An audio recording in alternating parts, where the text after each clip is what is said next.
చారిత్రకంగా చూస్తే అది ఘనమైన చరిత్ర కలిగిన ప్రాంతం. అంతర్జాతీయ వ్యాపార లావాదేవీలకు సాక్ష్యభూతంగా నిలిచిన రేవు పట్టణం. శతాబ్దాలుగా కళా సాంస్కృతిక వైభవాలను వెదజల్లిన పట్టణం. అత్యంత చైతన్యవంతమైన కృష్ణా జిల్లా కేంద్రంగా సేవలందిస్తున్న పట్టణం. మున్సిపల్ ఎన్నికల నేపథ్యంలో ఆ పట్టణవాసులు ఏమనుకుంటున్నారు? అభివృద్ధి సంక్షేమ కార్యక్రమాలపై స్థానికులు, వివిధ రంగాల ప్రముఖులు ఏం చెబుతున్నారు? కొంతమంది మచిలీపట్నం అని పిలుస్తారు, మరికొంతమంది బందరు అంటారు. శతాబ్దాల ఘన చరిత్ర కలిగిన పట్టణం ఇది. చరిత్ర ప్రకారం శాతవాహనుల కాలం నుంచి వందలాది సంవత్సరాల పాటు ఒక వెలుగు వెలిగిన పట్టణం మచిలీపట్నం. తీర ప్రాంత పట్టణం కావడంతో బ్రిటిష్, ఫ్రెంచ్, డచ్ వారు ఇక్కడ ఓడరేవు నుండి వర్తక వాణిజ్య కార్యకలాపాలు జరిపేవారు. దాదాపు 500 సంవత్సరాల క్రితమే ఈ పట్టణంలో 2 లక్షల జనాభా ఉండేది. అటు వ్యాపార వాణిజ్య పరంగా, ఇటు వివిధ సంస్కృతుల సంగమం కారణంగా మచిలీపట్నం అన్ని విధాలా అభివృద్ధి చెందుతూ వచ్చింది. స్థానిక సంస్థల పాలనకు ప్రాధాన్యత ఇచ్చిన బ్రిటిష్ పాలకులు దేశవ్యాప్తంగా మున్సిపాలిటీలు ఏర్పాటు చేయాలనుకున్నప్పుడు వారు ఏర్పాటు చేసిన 2వ మున్సిపాలిటీ మచిలీపట్నమే. మచిలీపట్నం 1866లో పురపాలక సంఘంగా ఏర్పడింది. 1919 తర్వాత దేశవ్యాప్తంగా మున్సిపాలిటీలకు ప్రజాస్వామ్యబద్ధ ఎన్నికలు నిర్వహించడం మొదలైంది. నాటి నుండి మచిలీపట్నం పురపాలక సంఘానికి కూడా పలుసార్లు ఎన్నికలు జరిగాయి.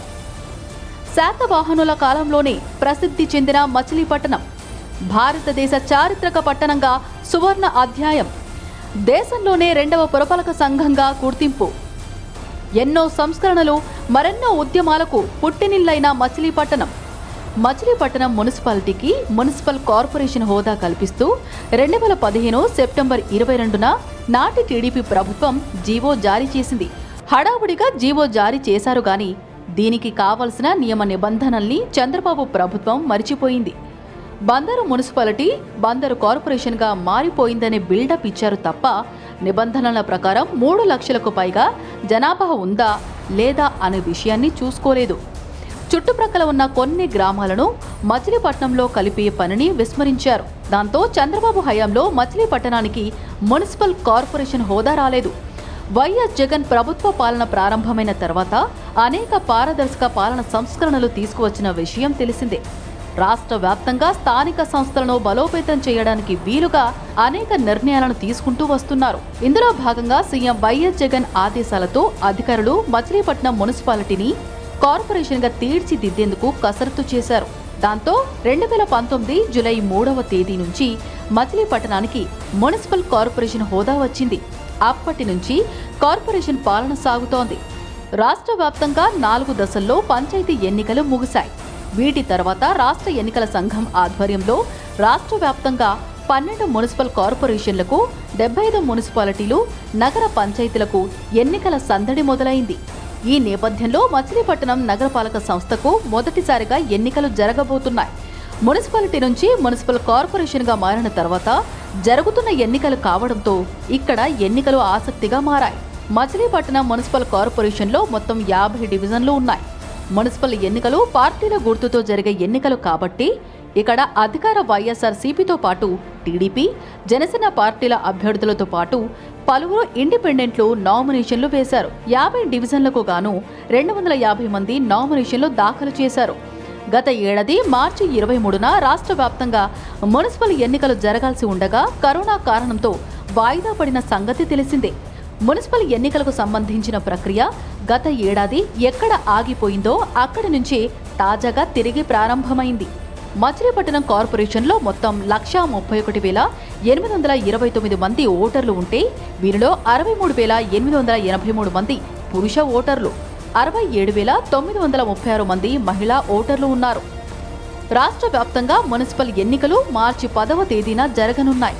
మచిలీపట్నం కార్పొరేషన్కు సంబంధించి గత ఏడాది నామినేషన్ దాఖలు చేసిన అభ్యర్థుల్లో ఒక అభ్యర్థి మరణించడంతో అతనికి సంబంధించిన డివిజన్లో ఫిబ్రవరి 28వ తేదీ మధ్యాహ్నం 3 వరకు నామినేషన్ దాఖలు చేసుకునే అవకాశాన్ని ఎన్నికల కమిషన్ కల్పించింది.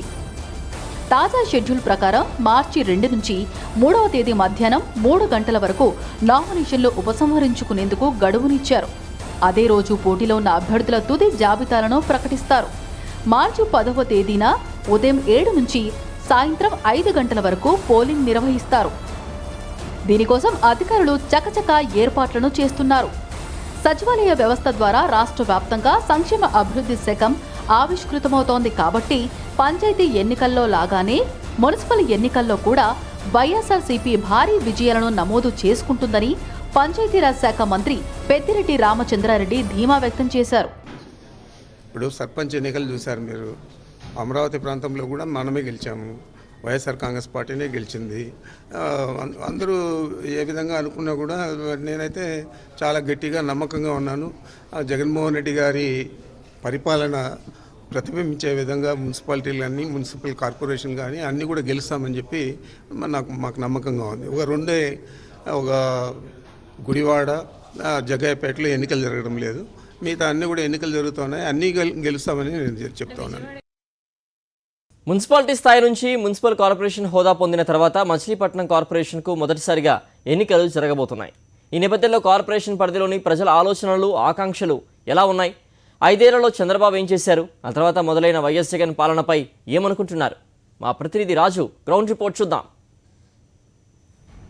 టీడీపీ 5 ఏళ్ల పాలనలో నానా ఇక్కట్లు పడ్డ మచిలీపట్టణ వాసులు మౌలిక సదుపాయాల కల్పనను పట్టించుకొని టీడీపీ హయాంలోని పాలక కౌన్సిల్ ప్రత్యేక అభివృద్ధి పనుల నిధులతో పాటు కేంద్ర ప్రభుత్వ అమృత్ నిధులను అడ్డంగా మింగేసిన టీడీపీ నేతలు దోమల మీద దండయాత్ర పేరుతో డబ్బులు దండుకున్న మచిలీపట్టణం పచ్చదండు, టిడ్కో ఇళ్ల పేరు చెప్పి ప్రజలను నిట్ట నిలువున ముంచిన మచిలీపట్టణం టీడీపీ నేతలు, జన్మభూమి కమిటీల పేరుతో ప్రజలను జలగల్లా పీల్చి పిప్పి చేసిన టీడీపీ నేతలు. దేశంలోనే 2వ మున్సిపాలిటీగా మచిలీపట్నం ఉంది. అటువంటి మున్సిపాలిటీ 150 సంవత్సరాల చరిత్ర కలిగిన మున్సిపాలిటీలో మరి గతం ఎంతో ఘనంగా ఉంది. అయితే గత పాలకవర్గం వచ్చేసరికి ఈ అభివృద్ధి కార్యక్రమాల పేరిట దోపిడీ చేయటం, అలాగే మచిలీపట్నానికి ప్రధాన సమస్యగా ఉన్న డ్రైనేజ్ సమస్యని వాళ్ళు దాన్ని ఏ విధంగా దాని ద్వారా దోపిడీ చేసుకుందామన్న ఆలోచన చేశారు. కానీ మచిలీపట్నానికి శాశ్వత పరిష్కారం అనేది వాళ్ళు చూపించలేకపోయారు గత పాలకవర్గం. ఈ అమృత పథకంలో ఈ డ్రైనేజీల కోసం వచ్చిన నిధులు కానీ, స్టామ్ వాటర్ డ్రైనేజెస్ కడతామని చెప్పి వాళ్ళు ప్రారంభించిన పనులు కానీ, అలాగే స్పెషల్ డెవలప్మెంట్ ఫండ్ అనేది తీసుకొస్తామని ఒకటి అరచేతిలో వైకుంఠం ఒకటి చూపించారు. ఈ దేనిలో కూడా గత పాలకవర్గానికి కానీ గత ప్రభుత్వానికి కానీ ఎటువంటి చిత్తశుద్ధి లేదు. మంచినీరు అందించే విషయంలో అట్టర్ ఫెయిల్యూర్. ఎంత దారుణం అంటే ఒకానొక సమ్మర్లో 10 రోజుల పాటు ఏకదాటిగా మచిలీపట్నంలో పట్టణ ప్రజలకు తాగు నీరే లేకుండా పోయింది. మచిలీపట్నం మున్సిపల్ వాటర్ ట్యాంకులతో ఉప్పు నీళ్లు సప్లై చేసేంత దౌర్భాగ్య స్థితికి గత కౌన్సిల్లో మరి చేయడం జరిగింది. కాబట్టి ఈ రాబోయే ఈ కొత్త వరవళ్ళలో జగన్ గారి ప్రభుత్వంలో, పేర్ని నాని గారి యొక్క సమర్థ నాయకత్వంలో రాబోయే రోజుల్లో తప్పనిసరిగా వీటన్నిటికీ పరిష్కారం లభిస్తుందని చెప్పేసి మేము ఆశిస్తూ ఉన్నాం. మెయిన్గా ఈ గతంలో ఏమని హామీలు ఇచ్చారో ఆ ప్రభుత్వం, మేము డ్రైనేజ్ సిస్టాన్ని అంతా సరిచేసేస్తున్నాం బందర్ని అన్నారు. మాటలు అయితే చెప్పారు, ఈ 4 మొక్కలు పెట్టి సంబరాలు అయితే చేశారు. కానీ ఎక్కడా కూడా వాళ్ళు డ్రైనేజీలు కట్టి అవుట్కట్స్లో వాటిని పారుదల అయ్యే మార్గంగా మురుగుపోయే విధంగా ఎక్కడ కూడా ఆలోచన చేయలేదు. 5 సంవత్సరాలు కూడా శానిటేషన్ పరంగా అయితే ఇక బందరు పట్టణం ఎంత ఇబ్బందులు పడిందంటే నరకయాతన, దోమలు గేమలు అంతా దోమల అభివృద్ధి. ఆ 5 సంవత్సరాలు కూడా ఎలా ఉందంటే బందరు అంటే దోమల అభివృద్ధి కేంద్రం లాగా ఒక తయారు చేశారు వాళ్ళు 5 సంవత్సరాలు కూడా దోమలపై దండయాత్ర అని దండుగుంటాకి ఆ యొక్క పేరు వాడారు. కానీ కేవలం ఈ దోమల్ని పెంచి పోషించిన గవర్నమెంట్ ఏదన్నా ఉందంటే లాస్ట్ 5 సంవత్సరాలు ఉన్న ప్రభుత్వం అన్నమాట. గత పాలకవర్గంలో తెలుగుదేశం పార్టీని అత్యధిక ఓట్ల మెజార్టీతో బందర్ నియోజకవర్గంలో కానీ మున్సిపాలిటీలో కానీ గెలిపించిన దాఖలాలు బందర్ ప్రజలు. వాళ్ళందరికీ అప్పట్లో మరి మాజీ ముఖ్యమంత్రి గారు, అలాగే ఇక్కడున్న మాజీ పాలకవర్గం వాళ్ళందరూ కూడా టిట్కో ఇళ్ళు అని చెప్పి బందర్లో సుమారు 4800 పైచిలకి ఇళ్ళు, G+3 ఇళ్ళు కట్టిస్తామని చెప్పి ప్రజలందరినీ మోసం చేసిన దాఖలాలు వాళ్ళి. మరి అలాగే 4800 మందికి డబ్బులు కట్టించుకుని లాటరీ తీసేసి వాళ్ళందరికీ ఒక ఇల్లు శాంక్షన్ చేసేసాం, మీ ఇది G+3, G1, G2, G3 అని చెప్పి వాళ్ళకి ఇచ్చేసి ఎలక్షన్ వారం రోజుల ముందు, కరెక్ట్గా ఎమ్మెల్యే ఎలక్షన్ వారం రోజులకు ముందు వాళ్ళందరికీ లాటరీలు తీసి లాటరీ కాగితాలు ఇచ్చేస్తే పాపం చంద్రబాబు నాయుడు గారి ప్రభుత్వంలో మా అందరికి ఇళ్ళు ఇచ్చేసారని వాళ్ళు సంబరాలు చేసుకుంటే ఎంత దుర్మార్గం అంటే ఖచ్చితంగా ఇక్కడ కట్టింది మటుకు బందర్ పట్టణంలో 1200 ఇళ్ళే. ఎంత దుర్మార్గం. అక్కడ ఏమి 1200 ఇళ్ళు కూడా డ్రైనేజీ లేదు, వాటర్ సప్లై లేదు, ఆల్రెడీ ఇంట్లో ఉన్న కమోడ్స్, టాయిలెట్ కమోడ్స్ లేవు, ఒక ప్లాస్టింగ్ లేవు, ఒక పెయింట్లు లేవు, ఏమీ లేకుండా మసిపూసి మారేడుకాయ చేసి వాళ్ళందరికీ ఇళ్ల స్థలాలు ఇస్తామని జనాలను మోసం చేశారు. జన్మభూమి కమిటీలు ఎవరన్నా చచ్చిపోతే 30,000లో 3,000 రూపాయలు తీసుకున్నారు ఉన్నాయి. 2 లక్షలు వస్తే 1,00,000 రూపాయలు తీసుకున్నాయి కూడా ఉన్నాయి. మచిలీపట్నంలో దాఖలాలు ఉన్నాయి. వాళ్ళు ఏంటంటే ఎక్కడ ఎవరు చచ్చిపోతారా వాళ్ళ దగ్గర డబ్బు లేకపోతే ఏదన్నా గవర్నమెంట్ పథకం వస్తుందా ఆ సగం ఇచ్చి సగం తీసుకున్నా ఉన్నా తప్పితే ప్రజల గురించి ఆలోచించే నాయకుడు గత అంతకుముందు 5 సంవత్సరాలు తెలుగుదేశం గవర్నమెంట్లో ఎవరూ లేరు. వైఎస్ జగన్ ప్రభుత్వ పాలన ఏర్పాటైన తర్వాత రాష్ట్ర వ్యాప్తంగా గ్రామ వార్డు సచివాలయ వ్యవస్థ ఏర్పడింది. దీనికి అనుబంధంగా వాలంటీర్ల వ్యవస్థ పనిచేస్తోంది. దాంతో సంక్షేమ పథకాలు ప్రజల ముంగిటికే చేరుకుంటున్నాయి. విద్య, వైద్య, వ్యవసాయ రంగాల్లో పలు సంస్కరణలు వచ్చాయి. దాంతో ప్రజలు ఆర్థికంగా బలోపేతమవుతున్నారు. దీనికి తోడు అనేక అభివృద్ధి కార్యక్రమాలను మొదలుపెట్టారు. ఈ నేపథ్యంలో మచిలీపట్నం నగరానికి మంచి రోజులు వస్తాయని స్థానికులు, మేధావులు, పుర ప్రముఖులు అంటున్నారు. ఎప్పటికప్పుడు సమస్యలను పరిష్కరించుకొని ఇప్పటికే చేపట్టిన పథకాలను, కార్యక్రమాలను బలోపేతం చేసుకోవాలని కోరుతున్నారు. అండ్ గత ప్రభుత్వంతో పోల్చినట్లయితే ప్రస్తుత ప్రభుత్వం వచ్చిన 18 నెలల్లో చాలా మెరుగ్గానే వ్యవహరించింది. అండ్ గత ప్రభుత్వంలో మొదలుపెట్టినటువంటి అనేక కార్యక్రమాలు మధ్యలోనే అలాగే మిగిలిపోయాయి. అండ్ వాటిలో ముఖ్యంగా చెప్పుకోవాల్సినటువంటిది డ్రైనేజ్ వ్యవస్థ అనేటువంటిది, తర్వాత విద్యా ఆరోగ్యం అనేటువంటివి బాగా నిర్లక్ష్యం చేయబడ్డాయి. యాజ్ సచ్ కొత్త ప్రభుత్వం వచ్చిన తర్వాత వాటిని ఇంకా మెరుగ్గా చేస్తుందని అనుకున్నాము. అండ్ ఆఫ్ కోర్స్ చేస్తాం కూడా మొదలుపెట్టారు. మరి ముఖ్యంగా విద్య అండ్ ఆరోగ్యం అనేటువంటి దాని మీద జగన్ గారి ప్రభుత్వం చాలా ఎక్కువ అటెన్షన్ పే చేస్తున్నది. సామాన్య ప్రజలకి సంక్షేమం అనేటువంటి దానిలో more than expected and more than possible కూడా చేసి పెట్టింది ప్రస్తుత ప్రభుత్వం. అండ్ ఇంకా కూడా చేయాల్సింది చాలా ఉన్నది. విద్య, ఆరోగ్యం ఏ ప్రభుత్వం అయినా సరే విద్యా ఆరోగ్యం అనేటువంటి దాని మీద ఎంత ఎక్కువ అటెన్షన్ పే చేయగలిగితే అంత గొప్ప రాజ్యాన్ని లేదా అంత గొప్ప ప్రభుత్వాన్ని లేదా అంత గొప్ప అడ్మినిస్ట్రేషన్ చేయగలుగుతారు. అండ్ జగన్ గారి ప్రభుత్వం ఆ విధంగా చేస్తుందని ఆశిస్తున్నాము. ప్రజలతో కలిసిపోయి వారి కష్ట సుఖాలు తెలుసుకుంటూ అండగా నిలుస్తున్నారు మంత్రి పేర్ని నాని. ఆయన మచిలీపట్నం నియోజకవర్గ ఎమ్మెల్యేగా గెలిచి రవాణా, సమాచార, పౌర సంబంధాల శాఖల మంత్రిగా పనిచేస్తున్నారు. చంద్రబాబు ప్రభుత్వ హయాంలో ఏర్పడి తిష్ట వేసుకుని కూర్చున్న సమస్యలను ఓపిగ్గా పరిష్కరిస్తూ సచివాలయాల ద్వారా ప్రజలకు మేలు జరిగేలా చూస్తున్నారు. తన ముందుకు వచ్చిన ప్రతి సమస్యను ఓపిగ్గా పరిశీలిస్తూ మంత్రిగా పదవి బాధ్యతలను సమర్థవంతంగా నిర్వహిస్తూనే నియోజకవర్గ అభివృద్ధిని ముందుకు తీసుకుపోతున్నారు. చంద్రబాబు హయాంలో న్యాయశాఖ మంత్రిగా పనిచేసిన టీడీపీ నేత కొల్లు రవీంద్ర మొదటి నుంచి తన స్వార్థం చూసుకున్నారు తప్ప మచిలీపట్నానికి చేసిందేమీ లేదని, ఆఖరికి ఓ మర్డర్ కేసులో నిందితునిగా జైలు పాలయ్యారని స్థానిక ప్రముఖులు అంటున్నారు. కార్పొరేషన్ ఎన్నికల తర్వాత ఏర్పడే పాలనా వ్యవస్థ ద్వారా స్థానిక సమస్యలు పరిష్కారం అవుతాయని వారు ఆశాభావాన్ని వ్యక్తం చేస్తున్నారు. పట్టణ నడిబొడ్లో ఉన్న మా 17వ డివిజన్లో మంచినీళ్ళు లేకపోతే స్థానిక మంత్రివర్యులు మరి పేరు నాని గారు ఆయనే స్వయంగా ఇక్కడ వాటర్ పైప్ వేయించడం జరిగింది. ఇవాళ మా డివిజన్లో వాటర్ తాగుతున్నారంటే వాళ్ళ నాన్నగారి పుణ్యం ఇవాళ. సమస్యలు ఎక్కడుంటే నాయకత్వం అక్కడ ఉండాలి. సమస్యను గాలి వదిలేసి ఏసీ కారులో ఏసీ బస్సులో తిరిగి ఇవాళ మర్డర్ కేసులు మొద్దాయి జైల్లో ఉన్నాడు ఆయన రవి గారు. దానిలో మాకు ఒరిగిందేం లేదు. ఆయన మంత్రిగా 5 సంవత్సరాలు నువ్వు పదవి అనిపించావు, నీ మామగారు 5 ఏళ్ళు పదవి అనిపించారు. కానీ బందరు చేసిన అభివృద్ధి అని చెప్పబడుతూ ఉన్నాం. స్థానిక కోనే సెంటర్లో ఆడవాళ్ళకి టాయిలెట్ కట్టించమని చెప్పేసి కొన్ని వందల పిటిషన్ వస్తే వీళ్ళకి నిమ్మకు నీరెత్తినట్టుగా వ్యవహరించారు. మచిలీపట్నంలో కనీస మౌలిక సదుపాయాలు అందించడం చాలా బాధాకరం. కనీసం బందరు బస్టాండ్ కూడా బాగు చేయని పరిస్థితి. ఒక మంత్రులుగా ఇక్కడ పనిచేసి బస్టాండ్లో డిప్పుడు మట్టి వేయించిన పరిస్థితి. మా నాన్నగారు ఇచ్చిన తర్వాత దానికి ప్రాజెక్ట్ తయారు చేశారు, చేస్తామని చెప్పాను. చాలా సంతోషం. రాజకీయాలకు అతీతంగా బందరు అభివృద్ధి కోసం ప్రజలందరూ కూడా ఎదురు చూస్తూ ఉన్నారు. మరి ఈ హయాంలో నాన్నగారి హయాంలో జరుగుతుందని చెప్పి నేను ఆశిస్తున్నాను.